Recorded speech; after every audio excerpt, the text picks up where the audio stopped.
About to leave, already packing. Come with me, I'm not really asking. We'll get away to a place where we don't know. About to see the world in action, what we can be, life with no distractions. We'll get away, this is what we waited for. Take my hand, we'll make it somehow. We can't miss out. I'm done living life with the lights out. Die with my own doubts. Be free with me. Let's go, let's be free with me.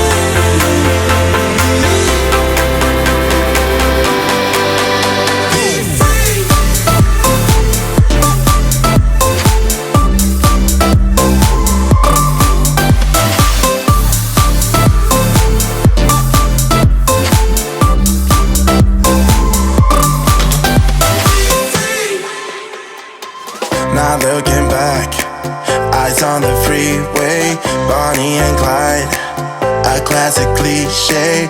We're on the run, this is what we waited for. Take my hand, we'll make it somehow. We can't miss out. I'm done living life with the lights out. Die with my own doubts. Be free.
By a whole grade. I've improved. By a whole grade. By a whole grade. By a whole grade. My teacher isn't just Mr. Maddock. It's a whole teaching team made up of James, Mike and Marta.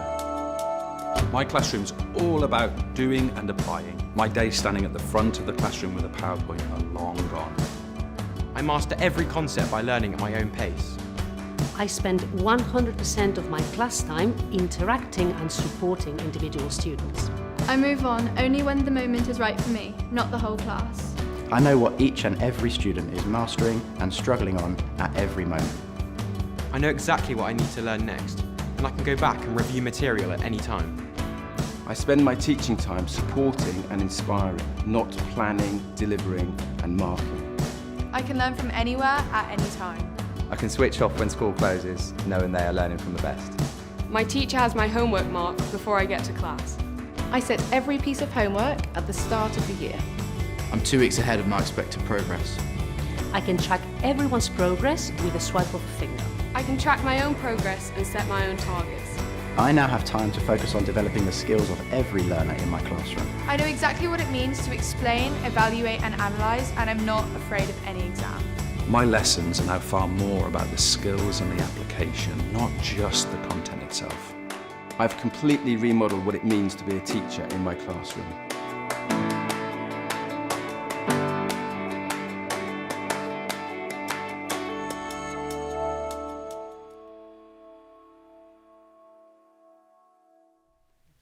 Good afternoon, one and all. It is the afternoon of, let me get this right, Wednesday, 25th of April 2018. Thank you for joining us. It's really appreciated. My name's James. Joining me in the studio, we have two people today. First of all, I'm going to ask Martha to say hello. Martha's controlling the stream with us. Hello, good afternoon. And she has an assistant with her today. Can you say hello, assistant? Hello. Name, please. Georgina. Very well said. Georgina's here. She's learning a little bit about how this sort of streaming thing works. And basically, if anything goes wrong, we know who to blame, right? I'm pointing... No. That's right, isn't it, Georgina? No. No, okay. We shall see. Anyway, so there's three of us in here, but we've got a really busy session, so we're getting straight on with it. Usual things. Subscribe. I have to say to you, we kind of screwed up a little bit yesterday because I made a little competition announcement. The 1,000th subscriber was going to win a free account to the site. And I thought that was a great idea yesterday when we were in about 900 subscribers on YouTube. And what happened was that everyone started unsubscribing, waited for the number to go up, and then subscribed again. And the person that effectively was the 1,000th subscriber, it's not possible for me to say their name here on the stream. So we've decided to restructure the competition. So it works like this. We are going to provide a completely free account to you as an individual or to your school if you represent a school to use through the entirety of the exam season if you do the following things. If you are on our live stream, first and foremost. If you, secondly, if you interact with us either via YouTube comments or via the social media, and if we get to hear from you in a combination of ways, including the interactive questions, that way we are going to award you with a free account that runs you right through the exam season. If you've already got that, if you're at a school, we're going to provide you some classroom packs of the roadmap. So do subscribe. You have to be a subscriber to win that, and it could be anything between now and the 5,000th subscriber. Once we see someone doing that, we're going to be in touch and we're going to be rewarding you. So I have to apologise for messing up the competition yesterday. That was my fault. Secondly, this is a super busy session, so the content aspect of this is big. You need your notes pages in front of you. The notes pages, if you're watching this on demand, are just in the description below. I'm sure most of you are used to this already by now, but you do need them. Okay, the images that we have of the energy systems, for example, today are already on your notes, and you're not going to see me draw them in. So you do need to have those with you. And finally, in terms of interaction, a couple of options. We do have, Marty, you ready to show this? We do talk us through it. Go on. Yeah.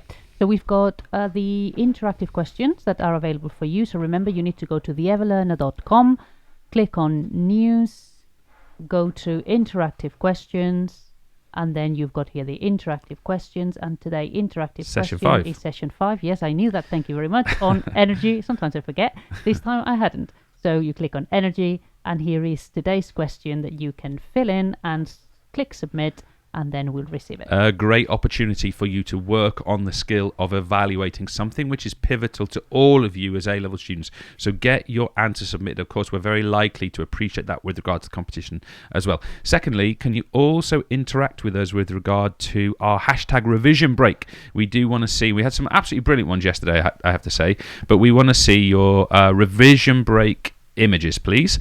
And we're interested to see, for example, do you have something to eat in your revision break? Do you write your questions? Do you make more notes? Do you interact with people? Do you socialize? What do you do? We had some great ones yesterday, so we really do appreciate you sending those in. And basically, if you send them to us on social media, we're pretty much going to put them on the stream as long as it appears you've got permission from the people who are in the shot. So all of that being said, I think we're just about ready. Marta, have I forgotten anything before we get started? Don't think so. I think we're probably ready to go. The word you're looking for is comprehensive. Yes, very comprehensive. Very comprehensive. So we're going to make a start. I'm going to switch over, as always, from this one to this one. So be ready for a volume change if it's needed. And on that basis, let's get going, Marta.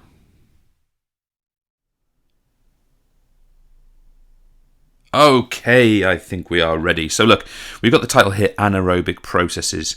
And of course, if you look anywhere at the image here, you're going to see that we're going to be looking at the lactic acid system, or depending on which exam board you are with, you might call it the glycolytic system. Let me write these in. You might call it the lactic acid system. You might call it the glycolytic system, which I am definitely going to spell correctly because it has an L after the G. glycolytic system. And some of you on your example would even call it the lactate system. In my mind, I'm talking about synonymous concepts. Okay, so we are addressing all three of these. Why? Because they are effectively the same thing. So we're going to address this. Be aware, therefore, we are not touching in this session the phosphocreatine or the ATP-PC system, or you might call it the A-lactacid system. Okay.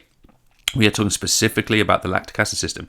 Now, I also want to address with you some examples before we get into this of when this system is predominant. Now, of course, in a few moments' time, we are going to be looking at this netball example, okay?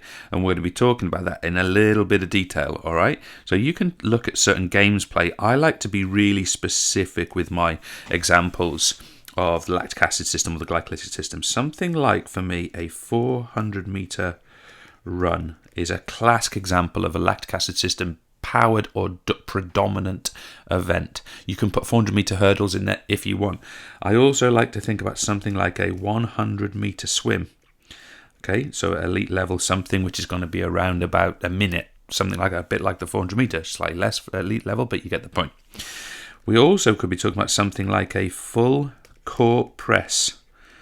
And those of you that play basketball will know that's a basketball term. It's the idea of pressuring in your defense really, really high up the court and working constantly for a period of time. And of course, in that situation, we need to make fairly frequent substitutions and changes and use of timeouts, things like that, because it's quite a fatiguing, process. And the other one we can sometimes use as an example is open play in rugby. Now, feel free to come up with any others. I'm just giving you some. But open play in rugby, well, the idea of that is that the game of rugby is very stop-start. It has a lot of penalties, a lot of ball going out of play, a lot of technical stops. So, therefore, we tend to get quite a high-intensity performance because there's breaks in between. Think of it as kind of intermittent. But, of course, if the ball stays in play and it doesn't break down, this often happens towards the end of a match, actually, when a team's trying to keep the ball in play to recover points. Then what we find in the open play in rugby is that the lactic acid system becomes predominant within that environment. And of course, we're going to use the example of netball in a moment. So the ball being in play for long periods of time in netball would be a similar concept, although it's probably touching more towards the aerobic system, more of which later on. So let's see if we can start looking at the breakdown. One other thing is introductions. The other thing the points I really want to get to, I have certain objectives within this session. I want to talk to you guys about fuel source. Okay, see if you can be picking that up as we go through this. I want to be talking to you guys about site of reaction. And this will be common. Apply these things to all of your energy systems. I want to be talking to you about controlling enzyme. I want to be talking to you about energy yield. I want to be talking to you about any byproducts that relate to the system, and importantly, I want to be talking about strengths and weaknesses to you. And of course, if we're doing strengths and weaknesses, we are doing an evaluation of the system. Make sure you have that clear in your mind. To evaluate is to provide the strengths and the weaknesses, the positives and the negatives, and to reach a conclusion about that system. Okay, that's what we mean by to evaluate. So all that being understood, let's get on with this. Okay, so we've got this lactic acid system. This is the default name I'm going to use. If you want in your mind, or if you want to cross that out and put glycolytic system, if you want to cross that out and put lactate system, be my guest. Just use whatever term your exam board deemed to be appropriate. Now, first things first, we have a start point. Here it is. So our start point is glycogen. A couple of things about glycogen. Number one, it's our fuel source. What did I say we want to know? We want to know our fuel source. Boom. We want to know our fuel source. So glycogen is our fuel source. And I want you to be aware of, with our fuel source, with glycogen, that it is available in both the muscle and liver. Now, the liver store is the biggest store. And of course, therefore, that glycogen does have to be shifted to the muscle during exercise conditions. The human body is relatively efficient at moving sugar-based fuels.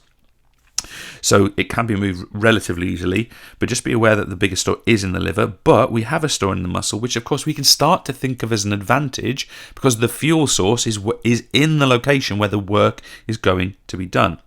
The other thing we want to sort of do from here is we want to say that glycogen cannot be used in its long chain format. So it's a long chain sugar, so glycogen needs to be broken down. And how do we break it down? We break it down, and by the way, this is much more complex than I'm going to describe here. I'm just going to give very much the surface level knowledge of this. Or let me rephrase that, an A-level, PE level knowledge of this. I really encourage you to study this in more detail. I would even argue that glycolysis, which is what I'm talking about here, and I will mention this word in a moment, you can make a pretty solid argument that this is one of the most important chemical reactions ever. So don't think that this is the end point to your studies of this. If you're interested in this, take it further at some point, perhaps after your exam, and I think you'll find it really fascinating. So we have this process of glycogen being broken down into a smaller chain sugar. We get the concept of glucose 6-phosphate. Now, of course, you guys are probably going to latch on to this word phosphate because we know that we have to redonate phosphagen back to ADP to make ATP. And of course, that's exactly what we're going to do. But I want you guys to realize that, look, glucose phosphorylase, or GPP, is a controlling enzyme in the breakdown of glycogen into glucose. However, that process costs us 2 ATP. James, aren't we supposed to be producing ATP? Yes, but of course in these processes we have to use energy to form the basis of the process itself. But we take glycogen, we break it down into glucose 6-phosphate, and from glucose 6-phosphate we can break down into pyruvate, or what we call pyruvic acid. That is done in the presence of this madly named enzyme. You see it on the screen. Call it PFK if you really don't like it. As far as I've seen, all exam boards accept the acronym PFK, but I think you guys out there should refer to it as phosphofructokinase. Notice there are no breaks in here. It is one single word, phosphofructokinase. And again, phosphofructokinase is my controlling enzyme. Okay, PFK, phosphofructokinase. And that breaks glucose 6-phosphate down excuse me, into pyruvic acid, more of which in a few moments time. But in that process we generate 4 ATP. So of course, what does that mean? We have a net gain of 2 ATP because it's cost us 2 there and we've gained 4 there, so we get a net gain of 2 ATP. So going back to our key requirements, we can ask then, what is the energy yield? Well, for one glycogen, I'm getting 2 ATP. So my energy yield is 1 to 2. 1 to 2. Now, if I'm to tell you that the aerobic system, which we're going to look at in a minute, gives you up to 1 to 38, would we consider 2 ATP from one glycogen to be efficient or inefficient? And the answer you should be given is it's inefficient. So come back to the evaluation. Is this an efficient system at resynthesizing ATP? No, the anaerobic systems are inefficient. That is why they're temporary. Okay, in this case, probably a maximum of 3 minutes, more typically around a minute of really high intensity work. Okay, so 1 to 2. Other points before we go further. I want you guys to know as well that all of this happens in the sarcoplasm. You can call it cytoplasm if you really need to. Sarco is the prefix for muscle. Think sarcolemma, sarcomere, those of you that study muscle structure. Sarco means muscle and plasm means gel or fluid. So it's muscle fluid. It's happening in the muscle fluid. If you want to use cytoplasm, that's absolutely fine, but I encourage you to use sarco as your prefix. It delineates this as the fluid within a muscle. So now we have our site of reaction, we have our enzyme, we have our energy yield, we had 1 to 2, we got that. Now then, this is where it gets kind of slightly negative. What pyruvic acid wants to do is it wants to continue down here and become what we'd call an aerobic process. However, in our examples, full court press in basketball, 400 meter sprint, 100 meter swim, what we're saying here is that there is insufficient O2. So this aerobic process cannot continue, or this aerobic process cannot happen in a predominant or sufficient sense because the intensity of the exercise or the demand for energy is too high. So what therefore do we have to do? We have to do something with this pyruvate, this pyruvic acid. And the way it works is we convert it into a product called lactic acid, and that happens in the process of lactate dehydrogenase, another enzyme. I want to say here, this is not the controlling enzyme, okay? This is not the controlling enzyme. We've already said the controlling enzyme is our PFK. But LDH, there's a break there, lactate dehydrogenase, by the way. it converts pyruvic acid into lactic acid, and it does so through a process of fermentation. Now, as an aside, human beings are one of the only organisms that produce lactic acid through this process. Many organisms have this process, but it's actually alcohol which is produced in the organism. Lots of mammals do this as well, but it's also very common in other organisms as well, smaller organisms. So instead of other animals producing lactic acid, they produce a form of alcohol. Now, that's just an aside. Don't worry too much about that. Okay, but this lactic acid, for me, we don't want to leave that point now because it's useful for us in other ways. Be aware that lactic acid is energy rich. Okay, so we've only extracted a small amount of energy here, but it's also fatiguing. Okay, but specifically it breaks down to release hydrogen ions, which are the fatiguing part. The bit that's left over, which we call lactate, is just the energy part, and we can use that later. We actually restore it or reburn it, so we can use that. But the fatiguing part, the hydrogen ions, they do denature enzymes and prevent us producing energy efficiently. Okay, so we need to address and remove this lactic acid, which in other areas of your studies, whether it's the buffering system or whether it's slow component of epoch. We're actually doing that in our next session. You guys already know that we have to remove this thing, but just be aware it is energy rich as well, so we can, or at least lactate is, so we can reuse it. So let's go back up here. We now have a situation where we have our byproduct is lactic acid. Now we need to think about our strengths and weaknesses. So let's have a look at that. So let's just go down to here. So we've got our performer Julie here. Okay, I kind of want to scribble this. Alright, it's annoying me. I don't know why I put that in there at the start. Let's get rid of that. So we've got this performer Julie, and what I want to do basically is over here, I want to have a look at the strength, not of Julie, but of the lactic acid system for Julie. And over here, let me choose some mad red colour.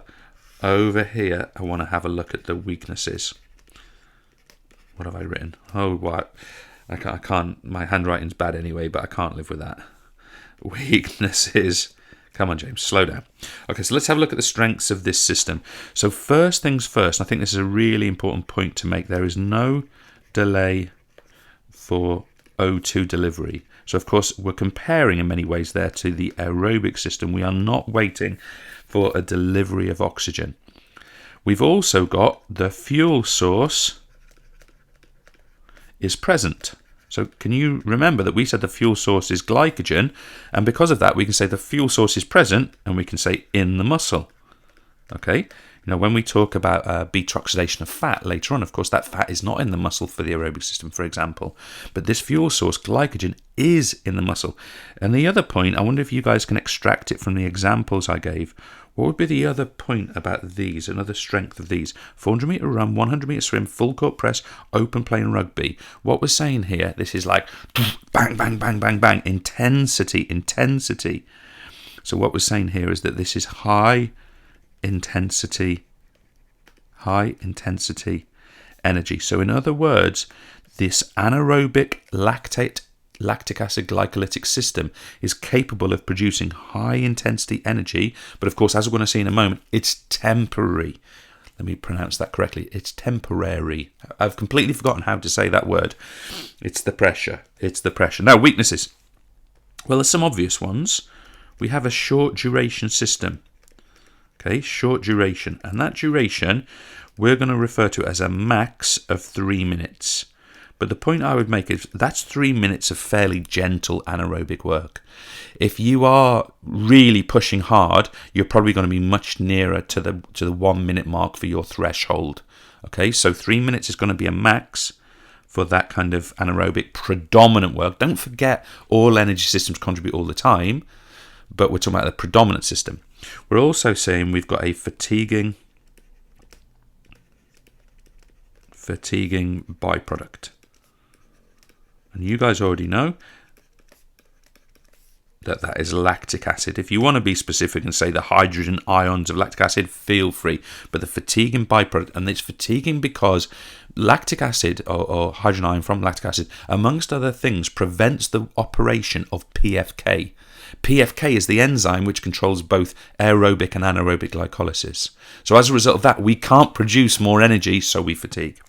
And finally, what would our other weakness be? It should be that the system is inefficient, with energy yield of 1 to 2. And I always like to put the boot in at the end. Only. Okay, 1 to 2 only. So we've got an inefficient energy yield.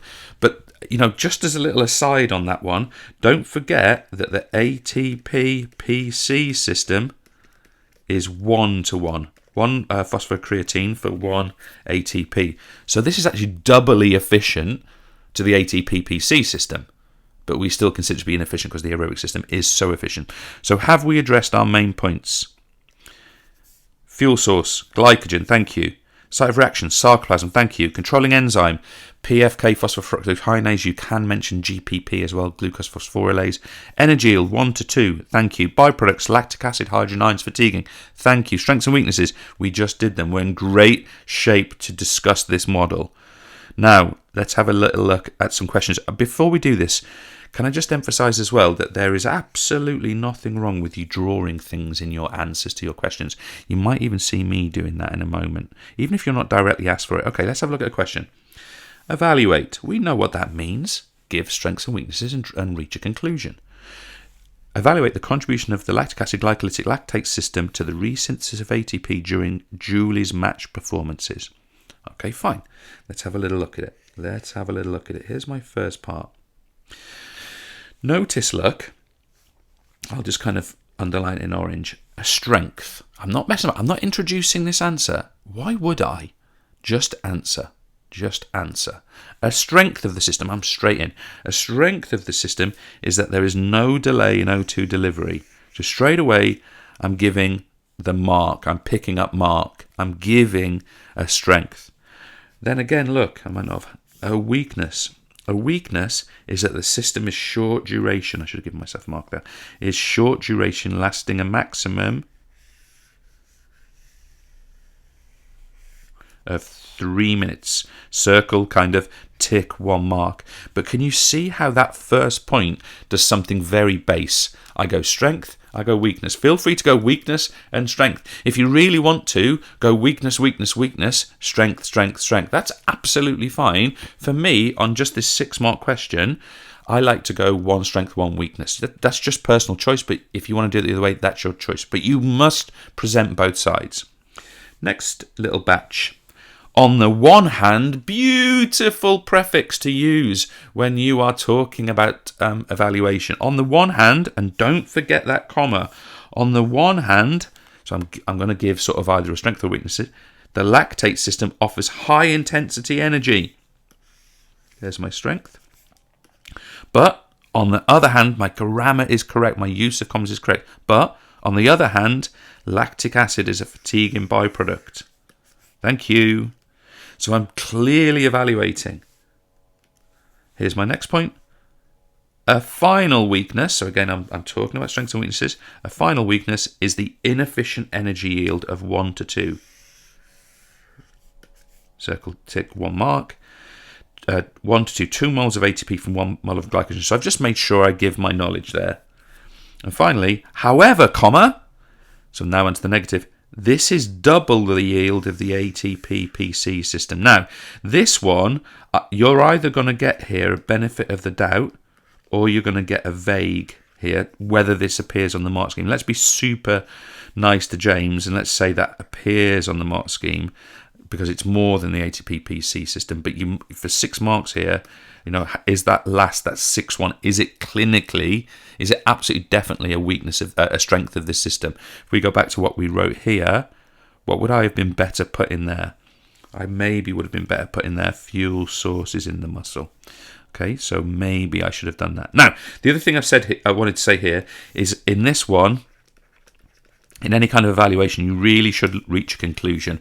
I stopped there because it was a 6-mark question, but also I was kind of out of space a little bit as well, and I don't want to sort of go on too long on these things. But with the conclusion, what you want to be doing there is you want to be saying something like, in conclusion, the lactic acid system is perfectly structured for short duration, high intensity bouts of exercise, such as in Julie's performance, a high press trying to win the ball back in open play.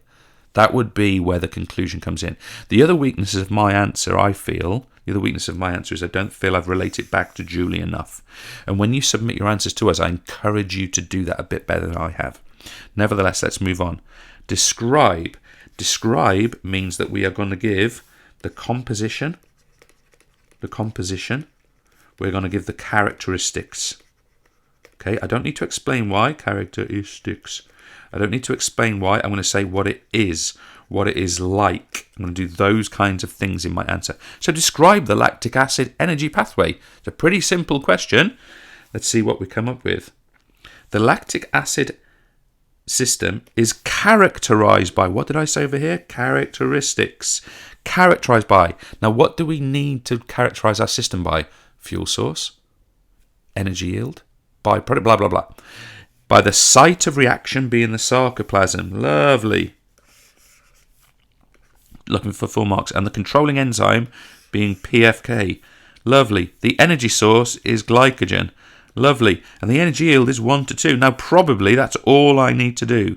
But what I wanted to sort of stress to you guys is, why wouldn't I draw? Now, talk to your teacher about this. I am a big advocate of drawing in your exam. Now, if you're doing a question, I don't know, history of sport, someone asks you about, I don't know, differences between popular recreation, don't bother drawing mob football in comparison to association football. It's pointless. Okay? But what you might be able to do is, in this visual structure, you might just chuck a point in here that gets you a mark. So, for example, let's say I'd only picked up 3 here for argument's sake. Would I get a mark now by saying, there's the 2 ATP. I didn't mention the word ATP up here.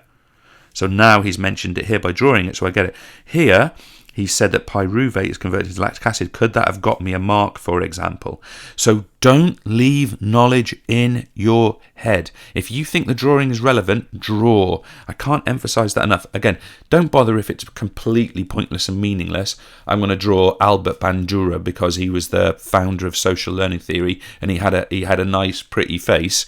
Don't bother. It's pointless, but this is not pointless. This is relevant, and therefore I encourage you to use drawing in your answers when it's appropriate. Right, we need to move on. We're going to be back with the aerobic system briefly. Straight back to you.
Good afternoon again.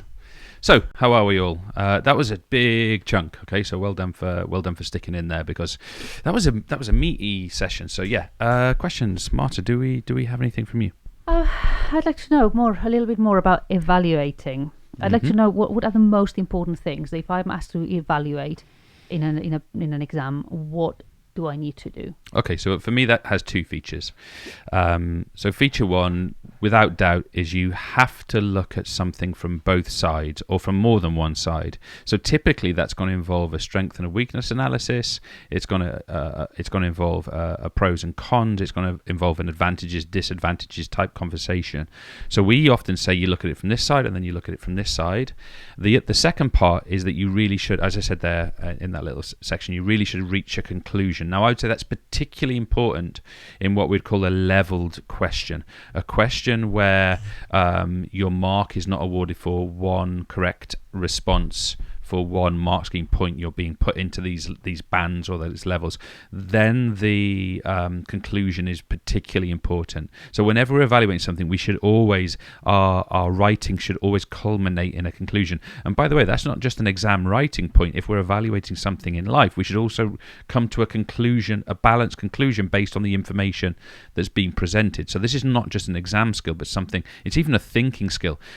Teachers out there, for example, you'll know your students are evaluating, and if you don't hear this from your students, I don't say you worry, but you should notice when your students learn something new, you teach them something, or they watch a tutorial, or they practice something. If they don't say things to you such as, "Are there any disadvantages to that, miss, to that, sir?" then they're not thinking through the paradigm of evaluation. So here's my question to teachers out there. Do we have evaluative behaviours built into lesson structures? And if we haven't, then perhaps we can't expect students to switch on the evaluation skill when they come to write an exam answer. So, one of the things that happens a lot in my teaching in recent years is I plan much more for skills than I do for content. And I'd encourage any kind of conversation out there for colleagues to think about similar things. Students, what do you think of that?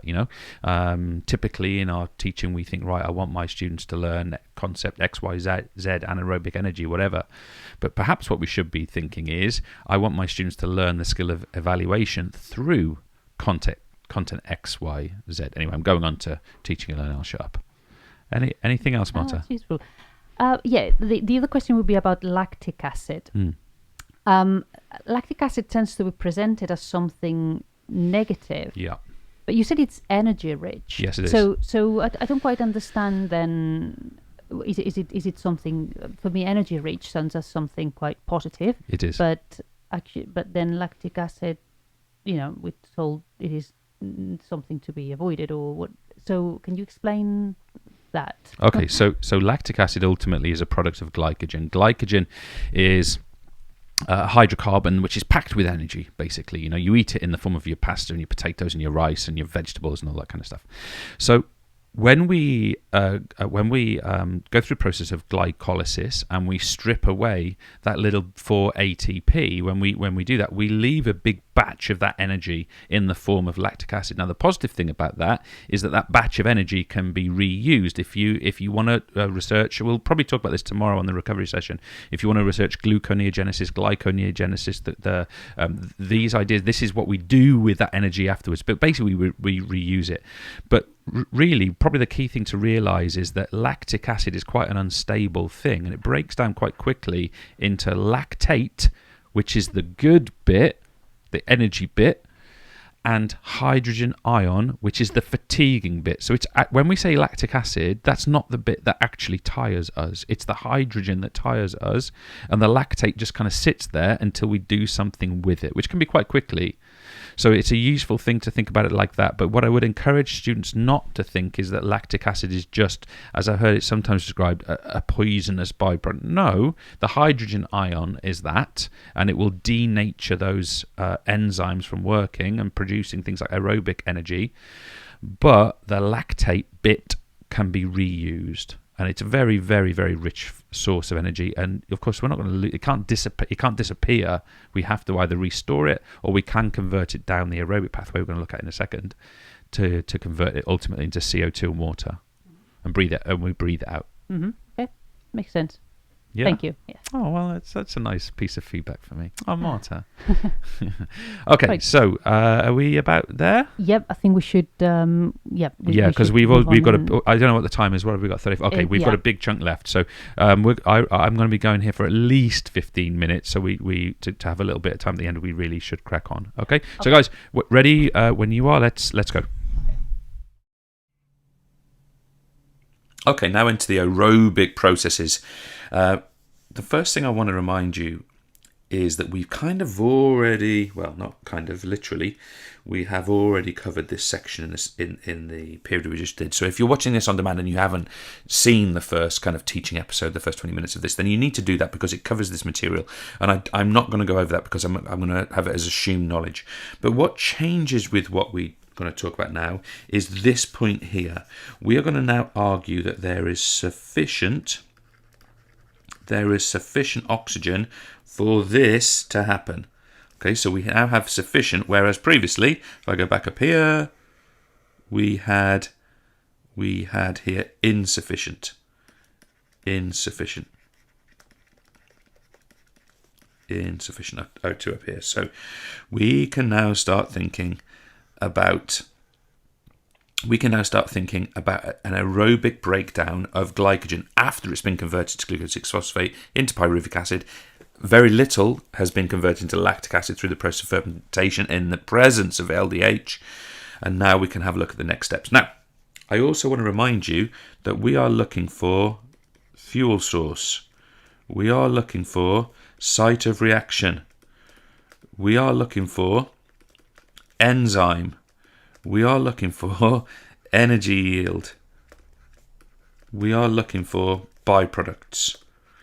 And we also want to look for strengths and weaknesses. Okay, so we get a shared experience with our first energy system, except that the content's going to be slightly different. Or you would think, because again, the fuel source here is glycogen. In a few moments' time, I'm going to start to talk to you about fat triglyceride and how that can be used in the system. But first of all, we can have glycogen as our fuel source. Now, the site of reaction, which I'll come to in a second, is different. But we want to start from this point. We have our pyruvate. Pyruvate is effectively converted into acetyl coenzyme A, or acetyl-CoA. Now, the way we kind of depict it is acetyl-CoA is changed into citric acid and then goes into this Krebs cycle. But in reality, what's happening here is that acetyl-CoA and citric acid are being carried into this Krebs cycle together. Okay, so just be aware of that. But nevertheless, we have this citric acid product, and it's citric acid which is going to spin in the Krebs cycle, and through that process we are going to resynthesize 2 ATP and we are going to produce CO2 as a byproduct. So we have one of our byproducts now as CO2.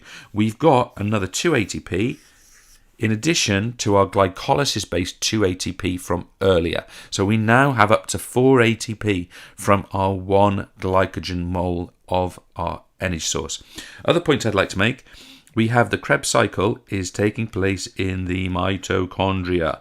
Okay, this mitochondria is an organelle within the muscle fiber, and effectively it is the destination for all.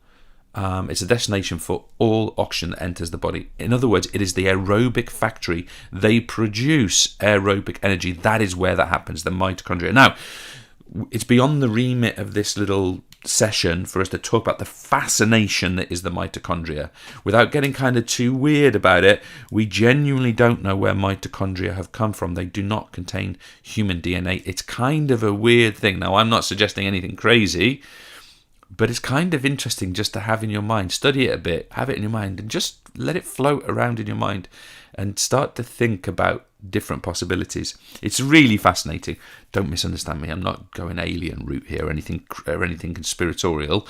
What I'm saying here is that this is kind of an inexplicable feature of our biology, and for that reason, it's really fascinating. Anyway, I'm blabbering on about stuff that's not useful. So, another product of our Krebs cycle is that we produce hydrogen ions, I should say. And those hydrogen ions, again, within the mitochondria, are carried into our ETC, our electron transport chain. And effectively, in this process, they are stripped of their electron.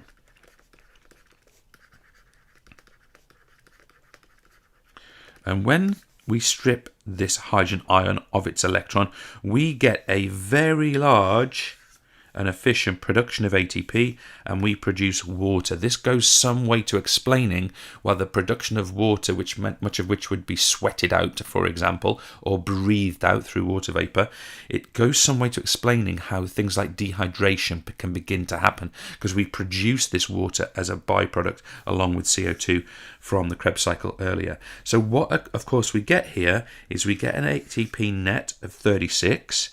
We've got R2 from earlier, so we can make an argument that our aerobic system has a yield of 1 to 38.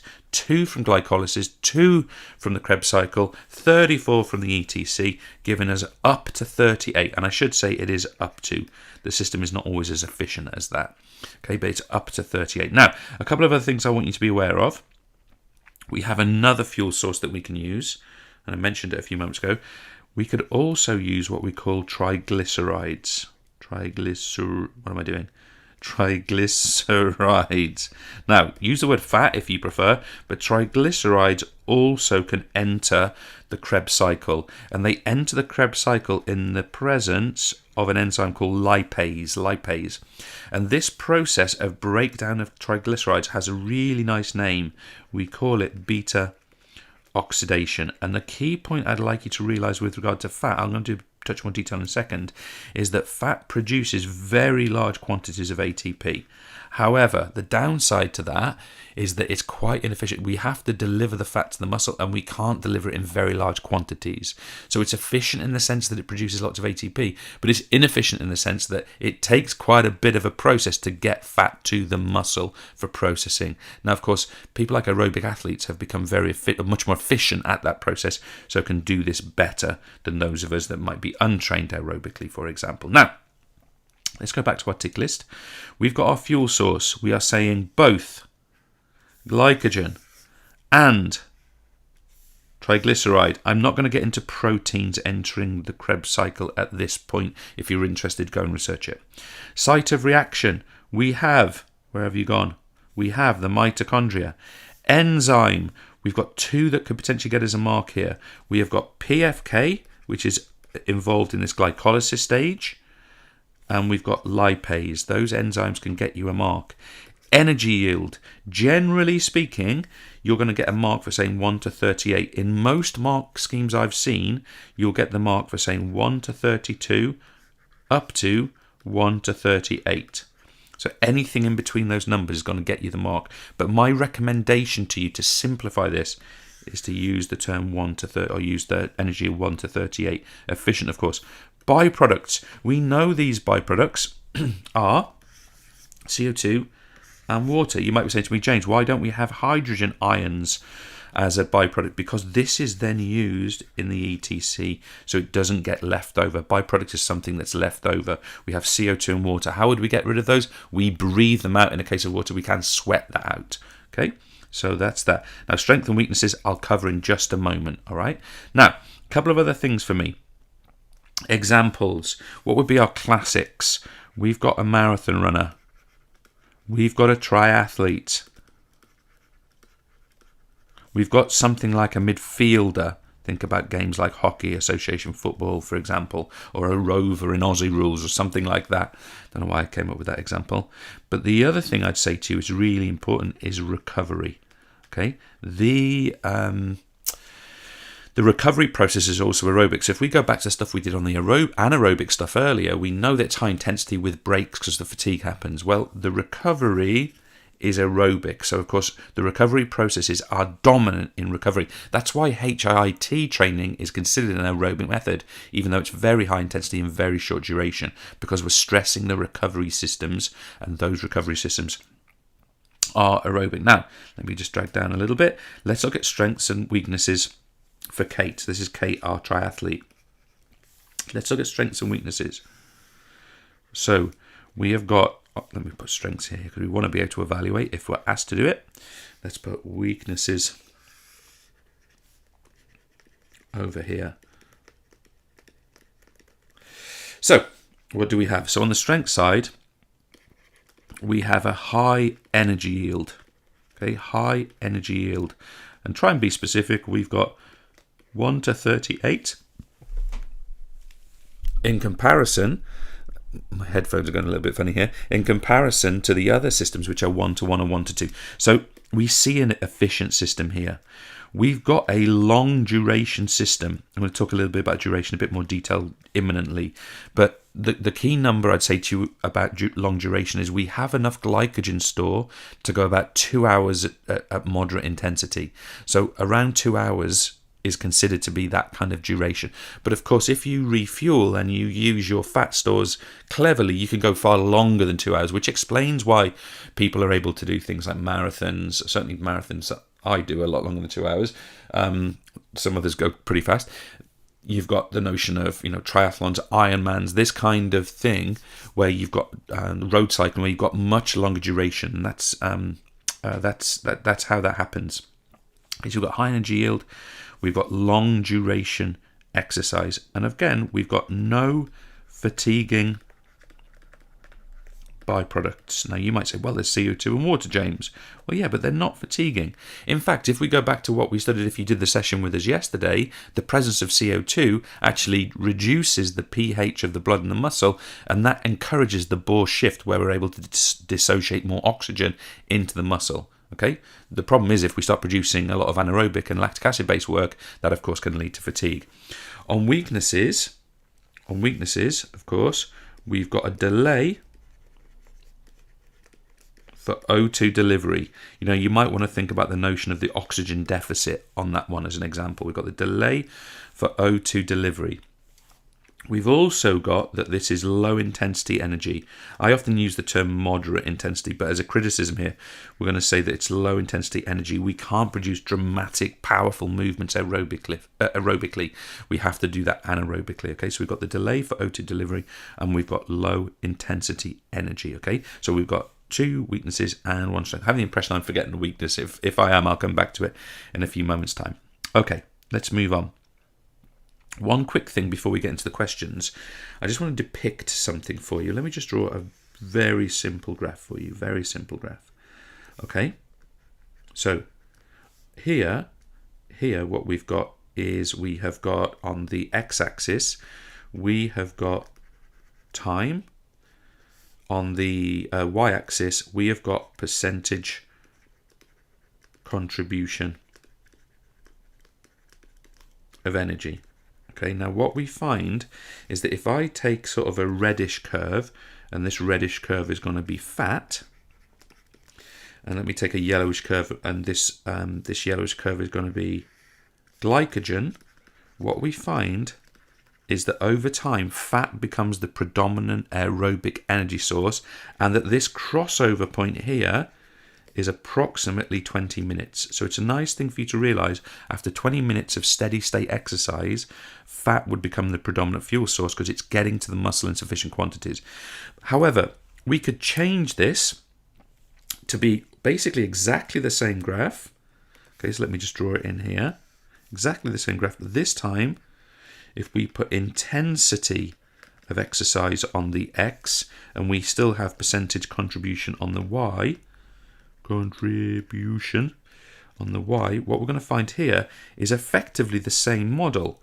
So this time, and I would encourage you to reflect on this, this time, the higher the intensity we go, this time, the glycogen becomes predominant the harder we're working, aerobically I'm talking about, and fat or triglyceride becomes less and less contributing the higher the intensity will go. We're talking about intensity up to the level of moderate. We're not talking about going into anaerobic work here.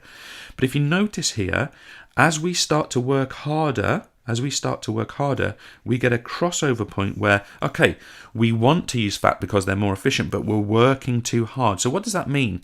It means that, for example, a marathon runner in the opening of a race should not burn too much glycogen early on, and they should make sure that both half of the races are equally paced, maybe with a bit of a push towards the end, okay? So this is a really interesting thing to think about, because of course if we're working aerobically and we start to push a bit harder, then of course we're going to be burning less and less fat, more and more glycogen, and we're more we're more likely to deplete our glycogen stores. So useful things for you to consider. Okay, question. It's an analyze question. Remember what I am advising you that analyze means. It means to break something down. Break something down. I'm rushing and I'm not writing properly. Apologies, folks. Break something down and explain it. Okay, now, health warning. If your example claims that analyzing is the same as evaluation, then you must do an evaluation. Okay? I'm not going down that road again, but this is what analyze means. Analyze the role of the aerobic pathway for an endurance athlete such as Kate. So how does the aerobic pathway contribute to Kate? And I'm being asked to analyze, so I'm going to break it down. So my breakdown is going to be the first 20 minutes. It's going to be the rest. And it's going to be, the rest of the race after 20 minutes, and it's going to be the recovery. That's how I'm going to break this down for her. Okay, that's how I'm going to break this down for her. Let's have a little look at it. Firstly, in the opening 20 minutes, so I'm defining which section I'm looking at. In the opening 20 minutes of the swim, energy is predominantly provided by the breakdown of glycogen. Okay, so glycogen, I've forgotten how many marks I've got to give here, up to 8. Glycogen is dominant in the first 20 minutes. So you can see straight away I'm answering that. I'm breaking it down and I'm explaining it because I'm putting in it happens by or provided by. That's a classic explaining piece of language. So glycogen as a fuel source. Let's go a little bit further. Big piece of text here. Let's just go through it slowly. This means, I'm explaining, look, there's my explanation. This means glycogen is broken down into glucose 6-phosphate.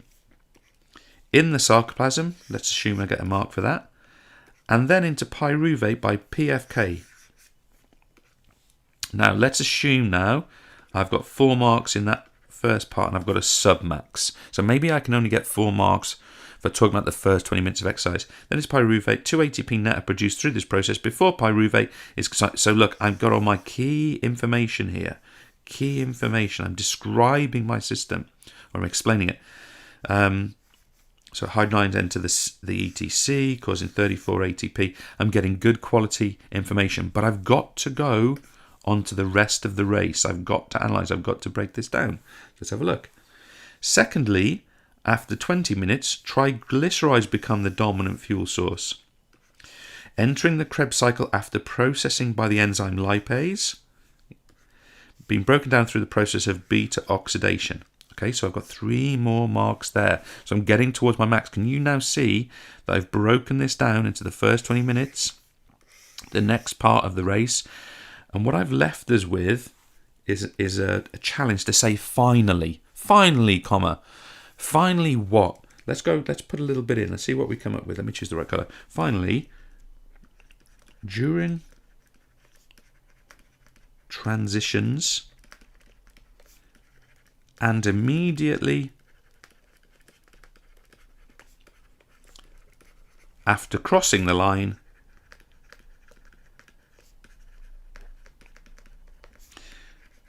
the aerobic system becomes the recovery system. Now, we're going to get marked for that, so it becomes the recovery system in that zone. I'm up to my max. Now, if you wanted that, I suppose you could talk about the aerobic system contributing to fast and slow component of EPOC. It kind of stretches the remit of the question a little bit. So you've got to be a bit careful not to go too far down that rabbit hole, but you could give a bit more detail there if you want to. So we could be talking about we resynthesize ATP, resaturate myoglobin with oxygen, that's aerobic, and we recouple phosphagen and creatine to make creatine phosphate in the fast component of EPOC. You could put that in there. I just think you're going to be a little bit careful to go too far down that, because effectively touching into that other topic. You OCR students out there, however, synoptic. So there's lots of chances for you to do that if the question permits you to do it. Okay, so look, nice answer. We've got the feature of submarks. We've got to our max. We know that analysing is breaking down into my groups or my areas. it could even be that what they do here is they present you with a graph and you get your classic shape like this. And it could even be that what they do is they kind of shade it for you. So here's the first part, here's the second part, and here's the third part. They could even ask you to analyze this, so you would talk about that part, and that part. You get lots of questions of that model. If that's the case, this is your first chunk, this is your second chunk, this is your third chunk. But in this case, I've decided to break it down into the first 20, the rest, and the recovery. And of course, the reason I've done that is because of what we said here. After 20 minutes, fat becomes the predominant system. First 20 minutes, glycogen. We could have also talked about intensities changing. That would have been relevant in that answer as well. But then nevertheless, I think we've got a good quality, good standard answer. Okay, back to the studio, and we'll wrap up with some questions, all being well.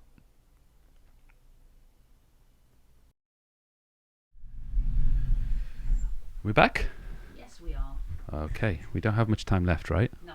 Okay, so big session today, a lot of information. And again, I don't remember which other session I said this on, but what we've just covered in both those sort of mini topic areas, they're both very, very facilitating to a broader range of knowledge. You know, whether we're talking about VO2 max, whether we're talking about recovery, whether we're talking about training, interval training, this sort of thing. It's very facilitating to that kind of broader knowledge as well. And thinking about that sort of more synoptic type skill, you might want to sort of see this as a really facilitating area. I mean, if we were a few months earlier, I'd be saying how important this is for your coursework, your oral exams, this kind of thing, depending on which exam board you're with. So so that questions, Marta.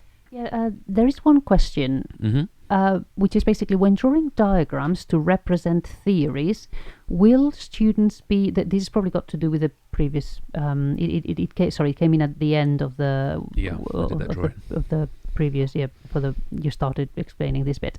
Anyway, so will student be accredited if they are around the outside of the question, so these diagrams, or do they have to be on the lines? Okay, so when I made that diagram earlier on, I made that in the writing space, and that's where you should do it. Sometimes you're going to get a question. Biomechanics is a classic example where we get that mechanic question. We might do some vector illustration. Therefore, you must have a ruler with you, of course.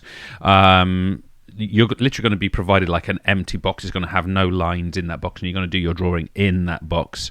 So in that case, obviously, you do it there. But if you're, for example, illustrating within a descriptive answer or an explanatory answer, then simply do it where the lines are. I think you might have said there, does it have to be on the lines? As far as I know, it doesn't have to be on the lines themselves. It doesn't have to be sort of a regular image. And I would definitely say that what I did there was sketching. It wasn't drawing or illustrating, it was just sketching something out. And I personally would argue that that's good practice for you to follow, where you have something which is relatively visual as a concept in your answers. And here's my question to you guys, and it touches on everything that we might write about, we might study, we might be examined on. If you've got a knowledge that if you can draw that energy pathway, for example, why would you leave it out of your answer if you think it's relevant for the question? Why would you not get your knowledge onto the page? And we very often complicate things like exam technique, but maybe it's knowing things magnificently, understanding the skill, of course, that you've been asked to perform, and then getting every bit of your knowledge down on that page. Now, of course, there are times where we have to be tactical. We're asked for 2 points. Our first 2 points are going to be marked. We're asked to evaluate. We're going to give strengths and weaknesses in a conclusion. We're asked to analyse. We're going to break things down and explain them, of course. But within that context, get your knowledge on the paper. Do you want to walk out of your exam having got every bit of your knowledge down on that paper in context, or do you want to leave some of it in your mind? Which one do you want to do? And of course, the former is far more likely to achieve better outcomes. So that would be the how I'd answer that. But yeah, do it in the space provided. I would be disappointed if you went slightly over a line, if you got penalised by an examiner for that. But I suppose theoretically it has to be in the box. I'm sure no one's going to really penalise you for going slightly over a line, but theoretically it should be within that box. And again, you might even want to think about it from practical perspectives. A lot of exam papers are marked online now. They used to be photocopied a lot, of course. You want to make sure it's legible by having it in the space which is provided, so you've got the best possibility of getting marks. So that's my long-winded answer. Brilliant. Thank you. Any others? that's it really. Yeah. I'm being rationed. Mhm. So for you guys, let me repeat, it is super important that you subscribe. We want you to interact with us too. Get on those interactive questions, get them filled in. We want to read those, especially skills like evaluation. We will literally feed back to you things that will be useful to you with regard to your answer. And finally, we have one more A-Level P session this week. It is tomorrow at 4 o'clock. It's on recovery. I actually have here near me, I have my notes for recovery ready. We're going to do quite a bit of in-depth stuff tomorrow, and you should be coming along. Do try and attend live. It does make a difference to us, and we very much appreciate you being here. I'm getting kicked in the leg. We shall see. Maybe Georgina, maybe tomorrow for the dance. If we're going to do a dance, maybe sorry? The escalator. I'm not entirely sure what that is, but that thing. Okay, so yeah, we'll do a little on-camera dance tomorrow, shall we? If you're here, we won't promise anything. Okay, all right. So we're going to sign off. Marta, I'm all done when you're ready. Have a good evening, folks. All the best. I'm recording a podcast night. I'm on a podcast night called The Do It Dad. Tune in if you're interested. It's on iTunes. The Do It Dad, for any parents out there.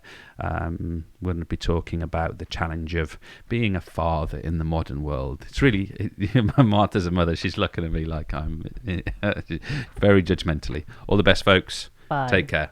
Cheers. The traditional classroom environment doesn't suit everyone. Students that don't fit this pace of learning begin to lose confidence.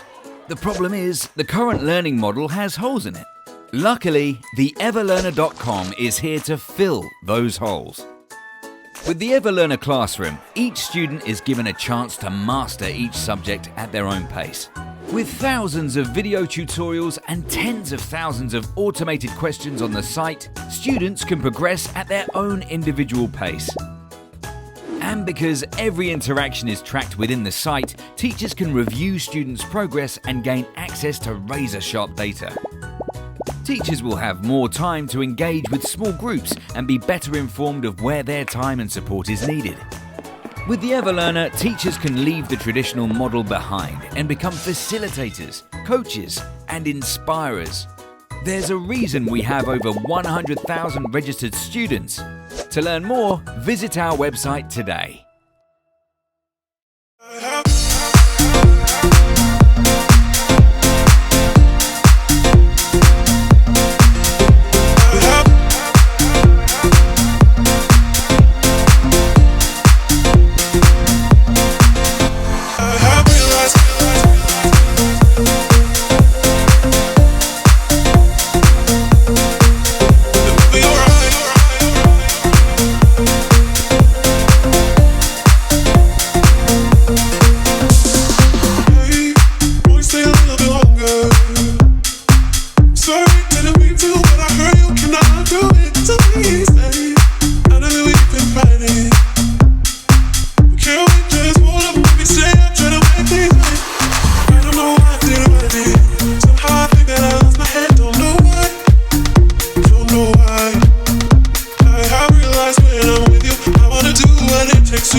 apologize for everything.